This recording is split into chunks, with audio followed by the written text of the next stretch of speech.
ukaona mukadzi achabhiuswa kana uri munhu ane rudo, for you kuti utori ukande upe isusu vana Chihera tiri kuno kukwasadza iwewo uri kubva watora iwewo bva wakanda apa hapana zvaunenge waita maisiya.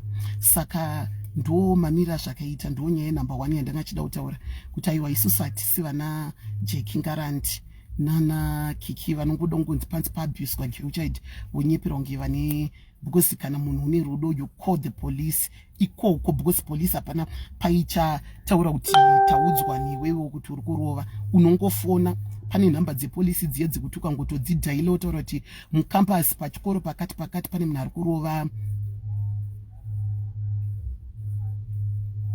Abraham Futseke wakumusuri mani usandiconfuse musuri skebereshi. Saka tabva ipapo takupinda paguwa ko makainzwa here ndisati ndakanganwa ndikungopa kahintika ko ivo vekutaura kuti hanzi Chihera asi relevant, ko makainzwa here kuti hanzi pamba pepa vairambira kugaranti vakapa renovata, vapa renovata kudaro vari kunzi hati vakurambira po, because pepa vakamboti ndarenovata vakanzi ngatinyorerane pasi utaure iwewo kuti wakashandisa mari so that tinokudzorera tinokudzorera mari yako yawakashandisa, kana kuti toziva kuti imari tozoti uchagara kusvikira rini. Muri kunzwisisa? Saka hanzi zvoni kubva ipapa ari kuita nhara, ari kutowedzera kutonendena ipapa.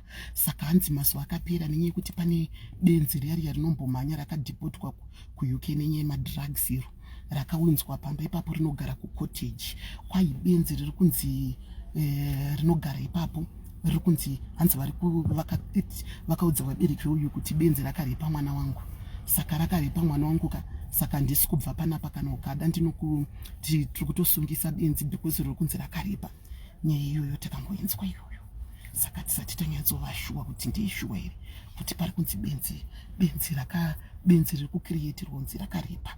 Saka hanzi riri kunzi saka tibuditse nepamusana pekuti benzi rakaita sei, benzi rakarepa munhu, saka vachatoita sei kubva pamba. Saka inyaya yekuti ava vari kudiaspora manje hama dzacho, because ifamily house kayanga wakasiya vachiti tiri kuitira kuti kana tikazouya ikoko tike tichigara. Saka benzi riri kukoteji riri kunzi rakaita sei, rakabata mwana Chibharo. Saka ranzi rakabata mwana Chibharo, saka zviri kunzi vari kurambira kuita sei kubva apapo. Tapedza kudaro ko zvanzika pane nyaya yaOrinda Chapero yekuti Orinda Chapero tikangoona mazuva akapera achinzi Orinda Chapero akachata tikafara naye paya.